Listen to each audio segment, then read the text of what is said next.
युधिष्ठिर उपाध्याय का आप सभी को नमस्कार।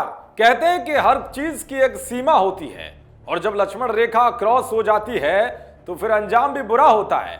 ऐसा ही कुछ हुआ है लठैत ताऊ राकेश टिकैत के साथ, जो धमकीबाज राकेश टिकैत किसानों के नाम पर भौकाल टाइट कर रहे थे। अब उनकी हवा भी खुद किसानों ने ही निकाल दी है। सबसे पहले आपको बताऊंगा कि बवाली राकेश टिकैत का घमंड उन्हें कैसे ले डूबा और आखिर में बताऊंगा यूपी मिशन 2022 को फतेह करने के लिए पीएम मोदी ने कैसा भौकाली प्लान बनाया है जो विरोधियों पर भारी पड़ने वाला है। तो शुरू करते हैं आज का भौकाल टाइट।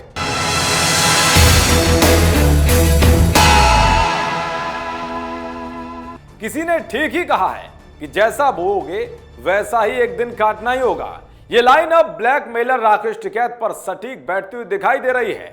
जो बवाली राकेश टिकैत बात बात पर सरकार को आंदोलन जीवियों की धमकी देते थे, आज उन्होंने ही राकेश टिकैत को आंदोलन से ऐसे निकालकर फेंक दिया कि जैसे दूध में से मक्खी निकालकर फेंक दी जाती है।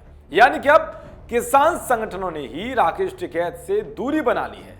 वो इसलिए क्योंकि अब किसानों की ऐसी कोई मांग बची ही नहीं है जिसके लिए दिल्ली की सीमाओं को घेरकर बैठा जाए और लोगों को परेशान किया जाए। लेकिन राकेश टिकैत तो किसानों के नाम पर चलने वाली अपनी राजनीतिक दुकान को बंद करने के मूड में कतई नहीं है। कृषि कानून वापस होने के बावजूद भी लठैत राकेश टिकैत अपनी जिद पर अड़े हुए हैं कि वो धरना खत्म नहीं होने देंगे। मगर खुद किसान संगठनों के नेताओं ने ही राकेश टिकैत को उनकी औकात दिखा दी है। दरअसल सिंगू बॉर्डर पर चली संयुक्त किसान मोर्चा की अहम बैठक में बड़ा फैसला लिया गया। संयुक्त किसान मोर्चा ने एमएसपी पर सरकार से बातचीत के लिए बनाई जाने वाली कमेटी के लिए 5 लोगों के नाम तय कर दिए, जिनमें शिवकुमार कुक्का, गुरनाम सिंह चढ़ुनी, युद्धवीर सिंह, बलबीर सिंह राजेवाल और अशोक धावले का नाम शामिल है। लेकिन गौर करने वाली बात तो यह है कि इन 5 नामों में लठैत ताऊ राकेश टिकैत का नाम ही नहीं है। यानी कि एमएसपी पर सरकार से बातचीत के लिए 5 सदस्यीय जो कमेटी बनाई जानी है उससे राकेश टिकैत को बाहर फेंक दिया है।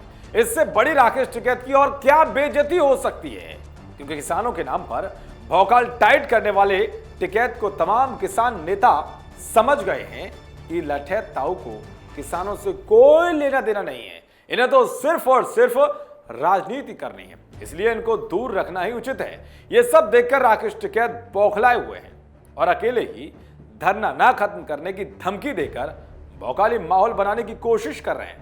लेकिन अब राकेश टिकैत का भौकाल नहीं बन पाएगा, क्योंकि उन्होंने बीज ही ऐसे वो दिए हैं कि जो काटने बड़े मुश्किल होंगे।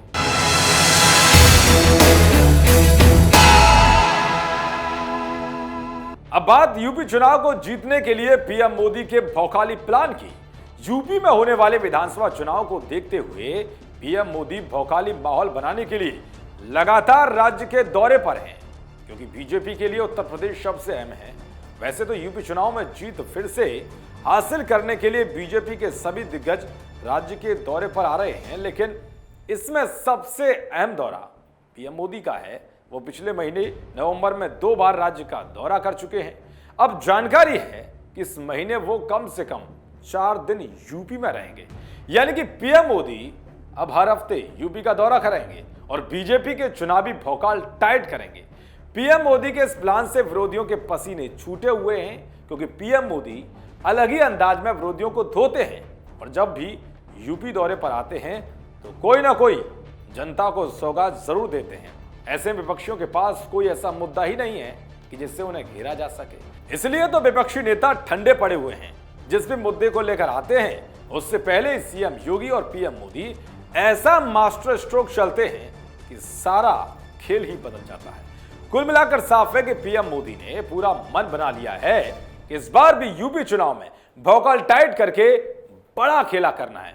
चलिए आपसे लेता हूं विदा, फिर आऊंगा भौकालियों का भौकाल टाइट करने। मेरा नाम है युधिष्ठिर। जो कहूंगा सच कहूंगा, सच के सिवाय कुछ नहीं कहूंगा और नेताओं का भौकाल टाइट करता रहूंगा। जय हिंद।